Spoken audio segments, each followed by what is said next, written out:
Ngày ní đi song khan cứ ta tung bản chí bài chạy chúng ta nè yul yang rồi việc na cái kapot bài chạy song lên muốn tuan surual alu bong pon khai ní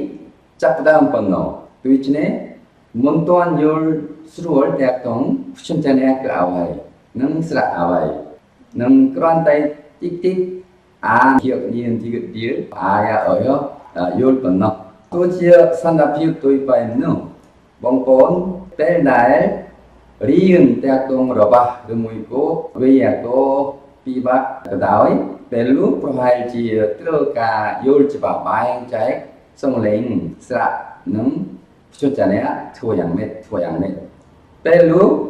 មកវិញមេរៀនទី8ប្រសិនបើមើលវីដេអូម្ដងទៀតវិញប្រហែលយល់ស្រួលដូច្នេះយើងរៀបចំវីដេអូនោះសម្រាប់ប្រើប្រាស់ពេលក្រោយបាទដូច្នេះបន្តិចយល់អត់ស្រួលគឺកុំបារម្ភអីពីព្រោះពេលក្រោយទាំងនោះយល់បានថ្ងៃនេះបែងចែកសំឡេងគឺបន្លឺសំឡេងខាងមុខដូចជាចិត្តឆ្មេញហើយនឹងក្រអមាត់មានប្រភេទពីរមួយគឺក្រមាត់រឹងមានទៀតក្រមាត់ទន់បាទដូច្នេះមកលើសំឡេងអារម្មណ៍ផ្សេងគ្នាខាងមុខគឺសាបក្រមាត់មុខខាងក្នុងសាបក្រមាត់ក្នុងបែងចែកដោយបែបនោះនិយាយរួមទៅសំខាន់ជាងគេសាបនោះមកពីកន្លែងណាខាងក្រោយឬមួយក៏ខាងក្នុងគ្រាន់តែបែងចែកសាក់មើលដំបូងយើងឃើញប្រអប់នេះបែងចែកតាម1 2 3 5តែមក5ទី1គឺសាប់បបោមាត់នេះពេលដែលមានរីរាំងនេះមានទំនាក់ទំនងជាមួយបបោមាត់ដូច្នេះយើងបែងចែកជាសាប់បបោមាត់មានទាំង4ជំនាញគឺភាពពេលដែលសំឡេងភាពនេះប្រើប្រាស់បបោមាត់លោកគ្រូគុណបន្លឺសំឡេងភាពសាក់មើលភាពបាទខ្មែរភាពខុសហើយប៉ុន្តែត្រូវការបន្តិចផ្ទុះទទឹងមានបាយប្រភេទមានគឺធម្មតាមានទៀតគឺសំឡេងសង្កត់តឹងក្នុងកន្លើតមួយទៀតសាប់ស្រួយភាពត្រូវការផ្ទុះបន្តិចនៅបបោមាត់ភាពអានឹងខ្ញុំសាក់បទពិសោធន៍អញ្ចឹងលោកគ្រូអ្នកគ្រូចាត់ក្រដាស់មួយនេះក្រដាស់អនាម័យសម្រាប់យល់ច្បាស់បងប្អូនទាំងគ្នាត្រូវការយល់ផ្ទុះក្នុងមាត់ផ្ទុះមានន័យថាខ្ជិលចេញរហ័សដូចជាបើអញ្ចឹងនាមផ្ទុះដូចនេះខ្ជិលចេញរហ័ស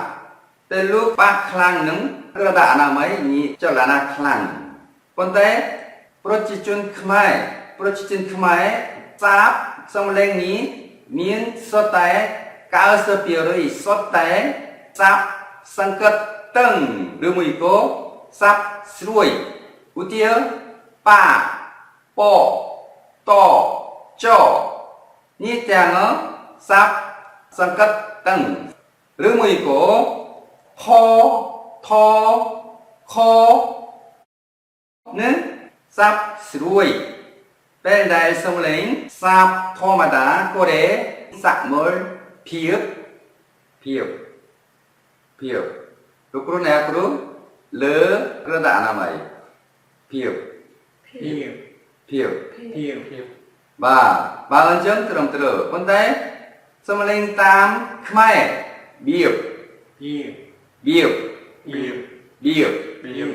ចលនាមានអត់មានទេពីព្រោះអត់មានផ្ទុះអត់មានខ្សែផ្ទុះដូច្នេះពេលដែលបន្លឺសំឡេងកូរ៉េត្រូវការបន្តិចខ្សែផ្ទុះបើអញ្ចឹងសំឡេងត្រឹមត្រូវធ្វើម្ដងទៀតទីកឹត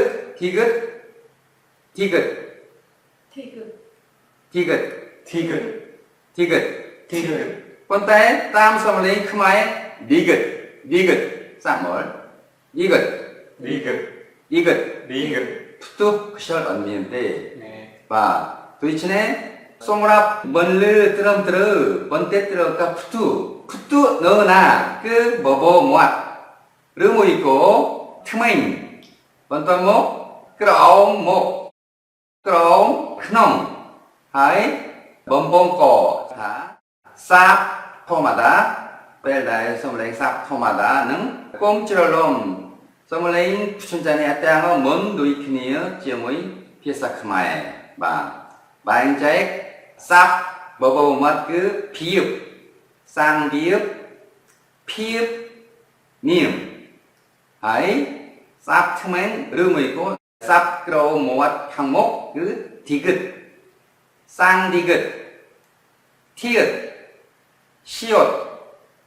សាំងឈៀតនៀនលៀតបាទហើយសាបក្រោមឈៀតសាំងឈៀតហើយសាបក្រោមក្នុងខៀបសាំងខៀបអៀងពេលដែលសំឡេងសាក់មើលបើលឺសំឡេងកន្លែងណានេះប្រហែលមានអារម្មណ៍នៅណាបាទហើយចិត្តបញ្ចប់សាប់បំពង់កមានតែមួយហបាទហើយខ្ញុំរៀបចំគឺមេរៀនទី1យើងរៀនហើយតែកងប្រដាប់សំឡេងពេលដែលនេះខាងក្រៅឬមួយក៏ខាងក្នុងយើងត្រូវការបែងចែកដំណាក់កាលទាំង5បាទនៅទីនេះសាបបបោមាត់ប្រសិនបើប៉ះនៅទីនេះសាបថ្មែងខាងក្នុងបន្តិចសាបក្រោមមុខខាងក្នុងសាបក្រោមក្នុងហើយនឹងសាបបំពង់កយើងបែងចែកដោយបែបនេះបើយល់ដោយបែបនោះពេលក្រោយប្រហែលជា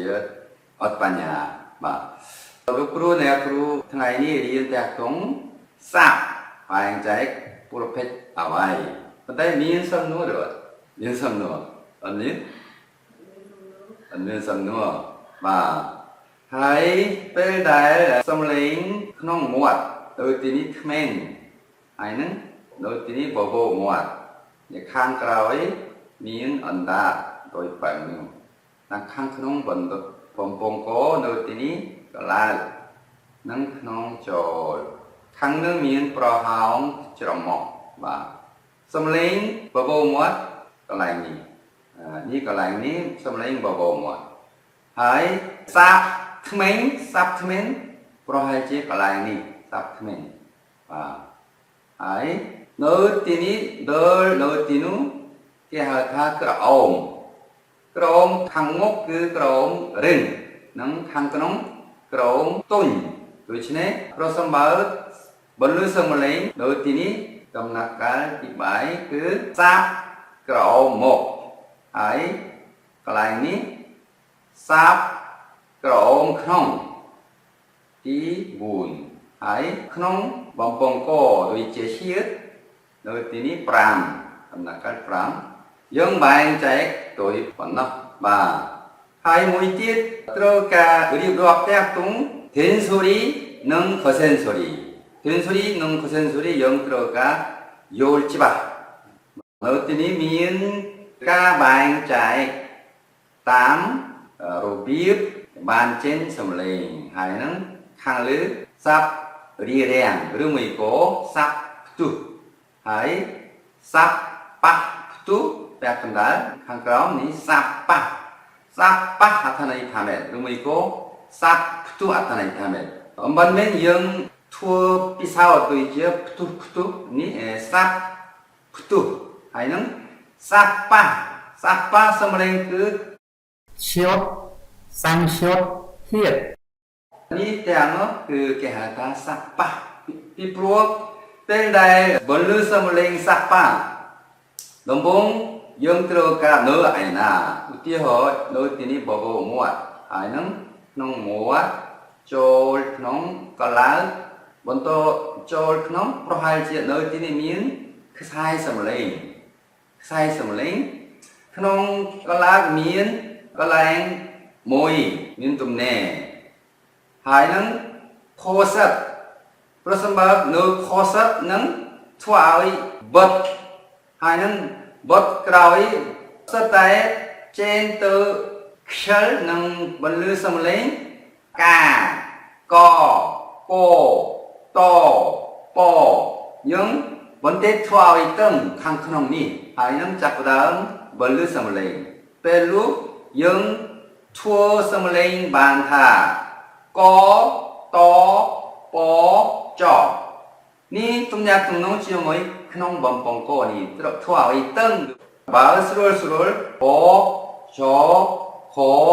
តប៉ុន្តែតឹងធ្វើឲ្យតឹងពតកចបានចឹងបាទហើយតាក់ទងសាប់ផ្ទុះខ្ញុំរៀបរាប់ច្រើនដងដដែលឌីរាំងស្រាប់តែបើកនឹងខ្ជិលចេញរហ័សសាប់ប៉ះម៉ាត់ឆាលឹមសាប់ប៉ះម៉ាត់ឆាលឹមបាទបងប្អូនទាំងគ្នាសូមអរគុណថ្ងៃនេះប្រហែលពិបាកប៉ុន្តែសារៈសំខាន់រៀនថ្ងៃនេះគឺតាក់ទងបែងចែកទីតាំងណាដូចជាខាងក្រៅឬខាងក្នុងទី2គឺយើងត្រូវការយល់ច្បាស់ដូចជាខ្មែរ